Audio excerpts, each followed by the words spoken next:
Պարոն Կարապետյան, մինչ մենք բոլորս խոսում ենք եւ դուք ներկայացնում եք, թե ինչպես պետք է հեռացնենք Նիկոլ Փաշինյանին, ինքը ոչ թե մեկ քայլ առաջ է գնում, այլ հաջորդ ընտրական փուլին արդեն այսօրվանից պատրաստվում եւ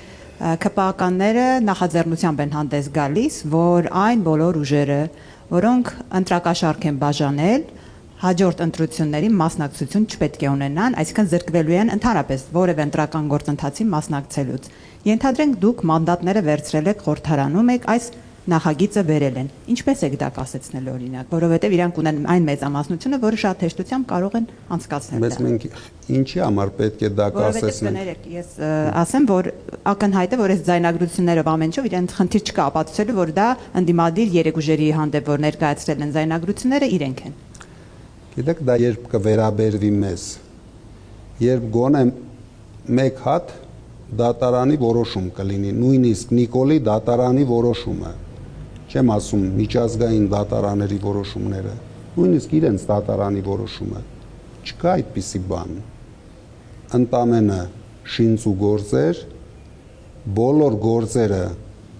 կապ չունեն ընտրակաշառքի հետ, քյաբաբ հյուրասիրել իրար, դա չի կարող համարվել ընտրակաշառք, երբ քեսանաներոջը քյաբաբի հարավիրում։ Այսինքն բոլոր գործերը նման են այդ քյաբաբի գործերին։ Չկա մի դեպք, որ դատարանը որոշել է, որ գոյություն ունի ընտրակաշառք, այս ուժը $1 ընտրակաշառք է տվել։ Ես էլ հայտարարեցի, եթե մեր կողմից, մեր ուժի կողմից տրվել է գոնե $1 ընտրակաշառք, կամ ում կողմից տրվել է, ասեցի իր անունը ինչ է, էլ ինչ ասեմ, ուրիշ ինչ ձևով կարող ենք բացատրել, չկա դեպք, չկա, որովհետև եթե լիներ դեպք, դրանք ոչ թե ձերբակալեին 700 մարդ, կձերբակալեին հազարներ ու ամբողջ աշխարհին դա ցույց կտային։ Իրեն ձերբակալած 700 մարդկանցից ընդամենը 100-ին տանջելու համար, ուրիշ ոչ մի բան, 100 ակտիվիստներին, ամենաակտիվ տղերքին, ամենաակտիվ կանանց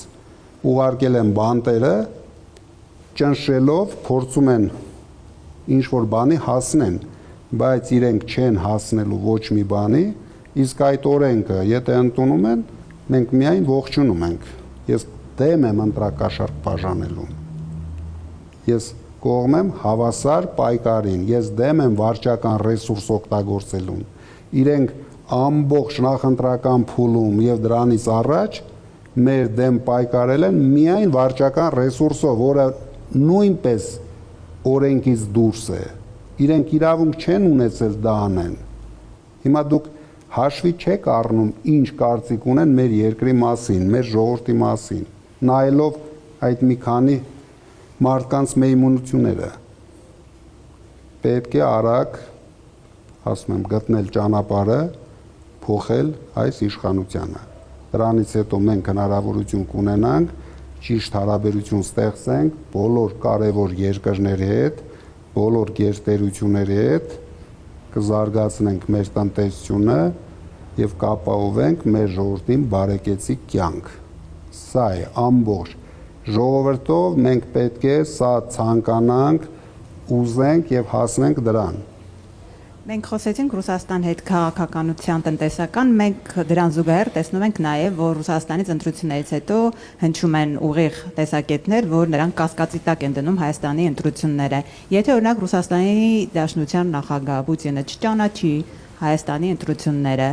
ձեր կարծիքով ինչպիսի իրավիճակ ստեղծվի հայ-ռուսական հարաբերություններում եւ դա ինչ հետևանքներով է հղի։ Ես անհանգիստ եմ, որ նույնիսկ եթե ճանաչի էլ դա լավ բանի չի բերելու։ Ինչ է փոխվում, եթե չկա վստահություն։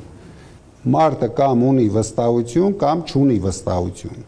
Երկիրը կամ ունի վստահություն, կամ չունի վստահություն։ Նույն Պուտինը չտեսա, որ շատ հեշտությամբ Հայաստանը կարող են օգտագործել Ռուսաստանի դեմ պայքարի համար։ Ռուսաստանը ունի իր շահերը տանում է առաջ, հայ ժողովուրդը պարտավոր է ունենալ իր շահերը եւ իր շահերը տանի առաջ։ Եթե մենք կանգնենք նայենք ինչ է անելու Ռուսաստանը, ինչ է անելու Ամերիկան, ինչ են անելու Եվրասայույզի երկրները մեր հետ, հավատացեք, մենք պետություն չենք ունենալու։ Մենք պետք է ստեղծենք առաջի հերթին ուժեղ տնտեսության պետություն։ Մենք միջև չստեղծենք ուժեղ տնտեսության պետություն, մենք կախված ենք լինելու ոչ միայն Ռուսաստանից, նույնիսկ Մոզամբիկի պրեզիդենտը եթե չճանաչի, մենք վտանգ ենք ունենալու։ Մենք պետք է լինենք զարգացած տնտեսությամբ երկիր, վստահելի երկիր բոլորի համար։ Մենք չպետք է բաժանենք Ռուսաստան, Ամերիկա, մենք իրավունք չունենք այդ խաղերին մասնակցենք։ Ինչ գործ ունենք։ Ո՞վ է մեզ ստիպում, որ գնանք մասնակցենք։ Այսինքն միայն Փաշինյանը իշխանություն պահելու համար մենք ինչ որ խաղերի ենք մասնակցում։ Այդ խաղերը բերում են մեկ բան.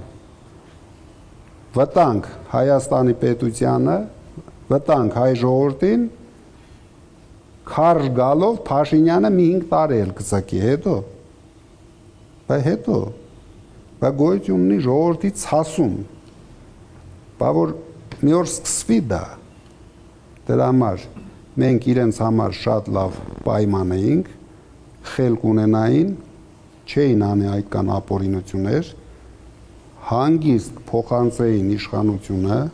այն ուժին, ով արժանի էր եւ ով կտաներ այս երկիրը զարգացման, չունենալով փորձ։